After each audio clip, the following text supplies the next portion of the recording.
ഇറാഖിലെ എർബിലുള്ള US കോൺസുലേറ്റിന് സമീപം ആക്രമണം എന്ന റിപ്പോർട്ട് കൂടി ഇപ്പോൾ പുറത്തു വരുന്നുണ്ട്. എർബിലിൽ 7 തവണ സ്ഫോടനമുണ്ടായതായി ഇറാഖ് മാധ്യമങ്ങൾ റിപ്പോർട്ട് ചെയ്യുന്നുണ്ട്. 4 ഇറാനിയൻ ഡ്രോണുകൾ എർബിലിന് സമീപമുള്ള ഖലിഫാൻ സോറൻ മേഖലകളിൽ ആക്രമണം നടത്തിയതായി ഇറാഖ് പോലീസ് വൃത്തങ്ങൾ പറഞ്ഞു. ആക്രമണം പ്രതിരോധിക്കാനായി 10ലേറെ US യുദ്ധവിമാനങ്ങളും ഡ്രോണുകളും രംഗത്തെത്തിയിട്ടുണ്ടെന്നും അവർ വ്യക്തമാക്കി. ഇറാഖിലെ ഏറ്റവും വലിയ പാതകപ്പാടമായ ഖോർമോറും ആക്രമിക്കപ്പെട്ടു എന്നുള്ള വിവരമുണ്ട്. ഇറാഖിലെ ഊർജ്ജ വിതരണത്തിൻ്റെ ഏറിയ പങ്കും ഇവിടെ നിന്നാണ്. ചൊവ്വാഴ്ച പുലർച്ചെ എർബിലിൽ ആക്രമണമുണ്ടായ അതേ സമയത്ത് തന്നെയാണ് ഖോർമോറിലും ആക്രമണമുണ്ടായതെന്ന് ഇറാഖ് വ്യക്തമാക്കുകയാണ്. ഇറാനുമായുള്ള ചർച്ചകൾ പരാജയപ്പെട്ടാൽ നടപടി സ്വീകരിക്കുമെന്നൊക്കെ പറയുകയും സൗദിയുടെ ഭീഷണിയൊക്കെ ഉള്ളപ്പോഴാണ് ഇത്തരം ആക്രമണങ്ങൾ എന്നുള്ളത് ചേർത്ത് വെക്കണം. ഇതാണ് പ്രധാനപ്പെട്ട കാര്യം. ഇതിപ്പോൾ ആ മേഖലയിൽ സംഘർഷം മറ്റു സ്ഥലങ്ങളിലേക്ക് വ്യാപിക്കുന്നതിന് ലക്ഷണം കൂടിയാണ്. അവിടെയാണ് നമ്മൾ നേരത്തെ പറഞ്ഞ പോലെ സൗദി അറേബ്യയുടെ തലസ്ഥാനമായ റിയാദും കിഴക്കൻ പ്രവിശ്യയിലെ എണ്ണ ശുദ്ധീകരണശാലകളും ലക്ഷ്യമിട്ട് ഡ്രോൺ ആക്രമണം ഉണ്ടാകുന്നത്.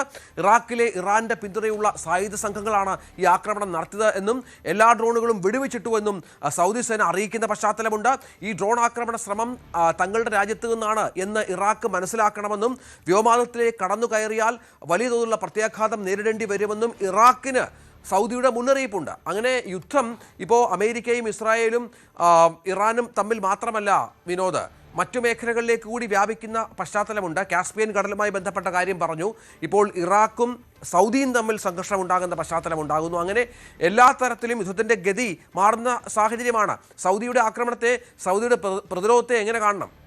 രഞ്ജിത്ത്, നമ്മൾ ഏറ്റവും ശ്രദ്ധേയമായി കാണേണ്ടത് ഇതുവരെ ഉണ്ടായിരുന്നിട്ടില്ലാത്ത തരത്തിലുള്ള ഒരു ഏറ്റുമുട്ടൽ സൗദിയും ഇറാഖും തമ്മിൽ ഉണ്ടാകുന്നു. ചരിത്രത്തിലേക്ക് കൂടി നമ്മൾ പോകണം.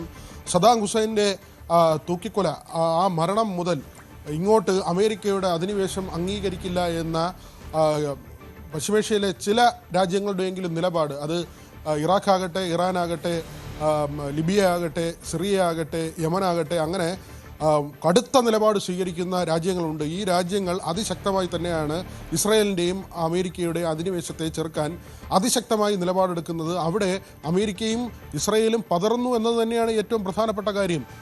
പാകിസ്ഥാനുമായി സൗദി ഒരു യുദ്ധ കരാറുണ്ടാക്കുന്നു, അല്ലെങ്കിൽ സൈനിക കരാറുണ്ടാക്കുന്നു. സൗദിയെ ആരെങ്കിലും ആക്രമിച്ചാൽ പാകിസ്ഥാൻ ഇടപെടുമെന്ന്. അങ്ങനെ ഒരു ഹിസ്ബുള്ള കേന്ദ്രങ്ങളിൽ നിന്ന് സൗദിയിലേക്ക് ആക്രമണം ഉണ്ടായപ്പോൾ, ഇസ്രായേലിൽ നിന്ന് ആക്രമണം ഉണ്ടായപ്പോൾ വളരെ പെട്ടെന്ന് തന്നെ പാകിസ്ഥാൻ ഇടപെടുകയും ഇറാനോട് ആവശ്യപ്പെടുകയും ചെയ്തു സൗദിയെ ആക്രമിക്കുന്നത് അവസാനിപ്പിക്കണമെന്ന്. പക്ഷേ ഇറാൻ അവിടെ തന്ത്രപരമായി പിന്മാറുകയാണ് ചെയ്തത്. ഒരു ഘട്ടത്തിലും ഇറാൻ നേരിട്ട് സൗദിയെ ആക്രമിക്കുന്നില്ല. ഇപ്പോൾ നമ്മൾ കാര്യങ്ങൾ പരിശോധിക്കുമ്പോഴും അങ്ങനെ തന്നെയാണ്. നേരിട്ട് ഇറാൻ ആക്രമിക്കുന്നില്ല. ഇപ്പോൾ വരുന്നത് ഇറാഖിൽ നിന്നുള്ള ആക്രമണമാണ്, ഹൂതികളുടെ ആക്രമണമാണ്.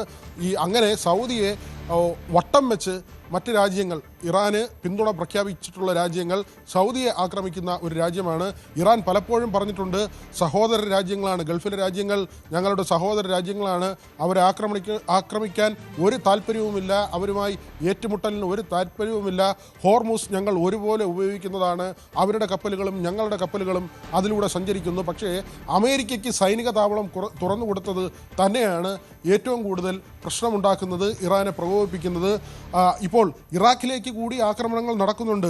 എർബിലെ US കോൺസുലേറ്റിലേക്കാണ് ഇറാൻ്റെ ഭാഗത്തു നിന്നുള്ള ആക്രമണങ്ങൾ ഉണ്ടാകുന്നത്. അല്ലെങ്കിൽ അങ്ങനെ തീവ്ര ഗ്രൂപ്പുകളുടെ ഭാഗത്തു നിന്ന്, വിമത ഗ്രൂപ്പുകളുടെ ഭാഗത്തു നിന്ന് ഉള്ള ആക്രമണങ്ങൾ ഉണ്ടാകുന്നത് സൗദിയിൽ നിന്ന്, ഇറാനിൽ നിന്നല്ല, സൗദിയിൽ നിന്ന് ഇറാഖിലേക്ക് ഉള്ള ആക്രമണങ്ങൾ നടക്കുന്നത് സൗദിയുടെ ഔദ്യോഗികമായ ആക്രമണം തന്നെയാണ്. അതേസമയം സൗദിയിലേക്ക് നടക്കുന്ന ആക്രമണങ്ങളെ ഇറാഖിൻ്റെ ഔദ്യോഗിക ഭരണകൂടം ഏറ്റെടുത്തിട്ടില്ല, അല്ലെങ്കിൽ അവർ അത് ഏൽക്കുന്നില്ല. ഞങ്ങളാണ് സൗദിയിലേക്ക് ആക്രമണം നടത്തുന്നതെന്ന് ഇറാഖിൻ്റെ ഔദ്യോഗിക ഭരണകൂടം ഇതുവരെ അംഗീകരിച്ചിട്ടില്ല. പക്ഷേ അവിടെ നിന്ന് നിർബാധം സൗദിയിലേക്ക് ആക്രമണം നടക്കുന്നുണ്ട്.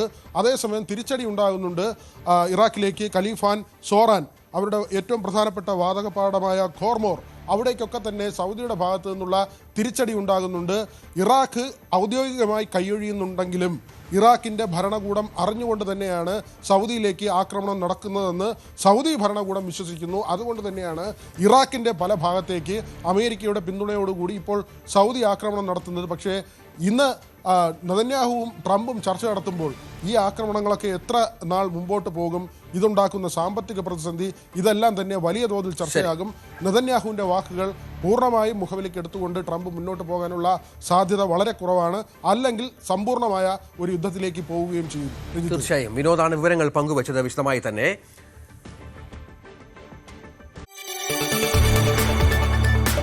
കൂടുതൽ വാർത്തകൾക്ക് news 18 Keralam YouTube channel subscribe ചെയ്യുക.